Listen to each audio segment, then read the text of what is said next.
I never thought I'd fall for someone so much younger, let alone my best friend's son. Yet here I am, 45 years old, tangled in emotions I can't quite control. My name is Olivia, and this is my story of love, temptation, and regret. It all started when Cassie asked if her son Jack could stay with us for a few weeks while he sorted out his living arrangements before starting college.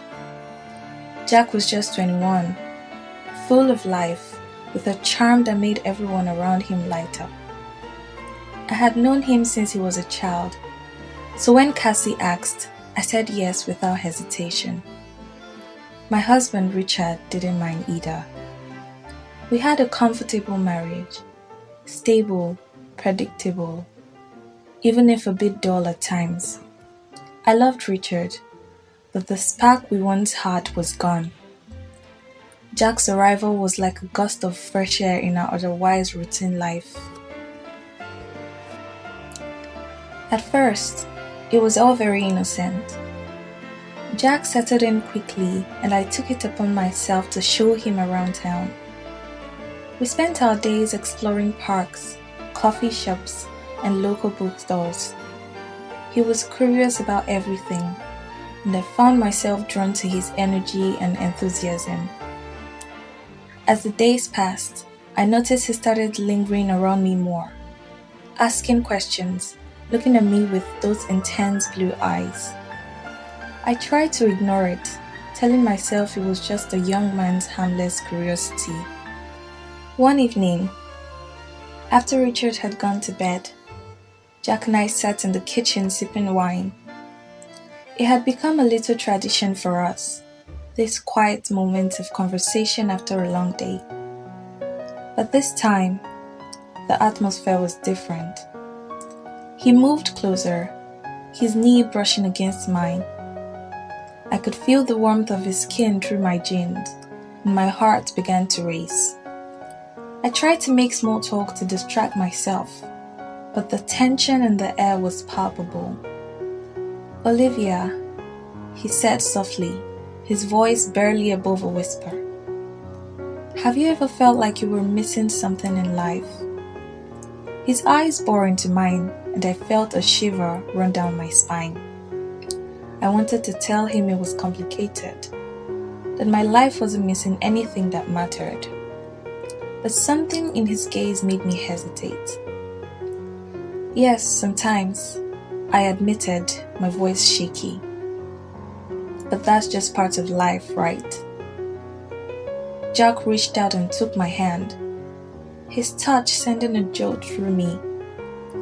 "I don't think it has to be," he murmured, his eyes never leaving mine. My breath caught in my throat. I knew I should pull away, laugh it off, set boundaries. But I didn't. Instead, I let him hold my hand, feeling the warmth and softness of his skin against mine. The room grew quiet, the hum of the refrigerator the only sound filling the space between us. Jack's hand still held mine, and I found myself leaning closer, the wine and the moment clouding my thoughts. His eyes softened, searching mine as if waiting for permission. When I didn't pull away, he moved forward, his lips brushing softly against mine. A flutter of excitement and uncertainty danced within me, and I closed my eyes, surrendering to the tenderness of his kiss. His hands moved to cup my face, his touch gentle yet urgent. I felt my heart pounding against my chest as he deepened the kiss, his lips exploring mine with a careful passion. I responded, my fingers finding their way to his hair, pulling him closer. The world outside melted away, leaving just the two of us, caught up in a whirlpool of emotions. He kissed me again, slowly this time, savoring each moment, his warmth pressing against mine in the dimly lit kitchen. He paused, his forehead resting against mine, both of us breathless. "We shouldn't," I whispered, though my voice was shaky, betraying the longing I felt. Jack's thumb stroked my cheek softly, and he nodded, understanding the gravity of what we were doing. He knew I wasn't going to stop him. Slowly, he took off my clothing. I allowed him to take control. Jack was confident and he knew how to please a woman. It took all my willpower to keep my moans within. He made love to me like no man ever had. As the days turned into weeks, my heart would skip a bit every time he looked at me with those piercing eyes, and I found myself craving his attention more and more. But I did everything to stay away from him. I convinced myself that the first time was a mistake. One night, Richard was working late, and Jack appeared at the door. We watched the movie, sitting close on the couch, our shoulders brushing against each other. As the credits rolled, he turned to me, his face inches from mine. "Olivia, I can't stop thinking about you," he confessed, his voice filled with raw honesty. My heart pounded in my chest. I knew this was wrong, knew I was crossing a line that couldn't be uncrossed, but the yearning in his eyes matched the storm of emotions inside me. "Jack, we can't do this anymore," I whispered, though my voice lacked conviction. "Why not?" he asked, his hand moving to cup my cheek. "I know you feel it too." Before I could think, his lips were on mine, soft and warm. I gasped, my mind screaming at me to stop, but my body refused to listen. I kissed him back, feeling a rush of excitement and fear all at once.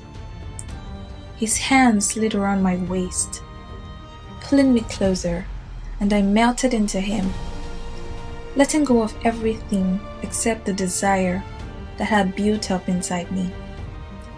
We stole moments whenever we could, a touch as we passed in the hallway, a kiss when Richard wasn't looking. It was thrilling, exhilarating, like we were playing a dangerous game. The more we spent together, the deeper I fell.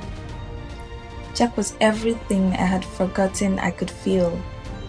Young, passionate, and full of life. For the first time in years, I felt truly alive. But with each stolen moment, guilt gnawed at me. Cassie was my best friend, and Richard, my husband, didn't deserve this betrayal. Yet I couldn't stop. The thrill of it all was intoxicating, blinding me to the consequences. Then came the day it all unraveled. Jack and I were in the kitchen, laughing and talking in hushed tones. I leaned in to kiss him just as Richard walked in. He froze, eyes wide, mouth agape, the shock and hurt evident on his face. "What the hell is going on here?" he demanded, his voice shaking with anger and betrayal. My heart sank as I pulled away from Jack, reality crashing down on me. I had been so caught up in the excitement that I hadn't thought about what it would cost.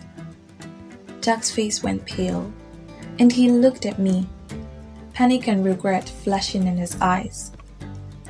"It's not what it looks like," I stammered, though we all knew that was a lie. Richard turned and walked out, slamming the door behind him. The sound echoed through the house, a harsh reminder of the damage I had caused. Jack and I stared at each other, the silence heavy between us. The magic was gone, replaced by a hollow feeling of loss and regret. I realized then what a fool I had been. I had let myself get swept up in a fantasy, ignoring the reality of the people I was hurting. Jack left the next morning, saying goodbye with a lingering glance that broke my heart. As the days passed, I tried to pick up the pieces of my shattered life. Richard couldn't look at me without anger and pain in his eyes. Cassie found out, of course, and she cut me out of her life. I lost my best friend, my marriage, and the piece of myself that I'd never get back. Now, when I sit alone in the quiet of my empty house, I think back on those moments with Jack. I remember the thrill, the passion, the way he made me feel alive. But more than anything, I remember the cost of giving in to temptation. The excitement was real, yes, but it wasn't worth the price I paid. I regret it all, not just because I got caught, but because I hurt the people I loved most. And that's something I'll have to live with for the rest of my life.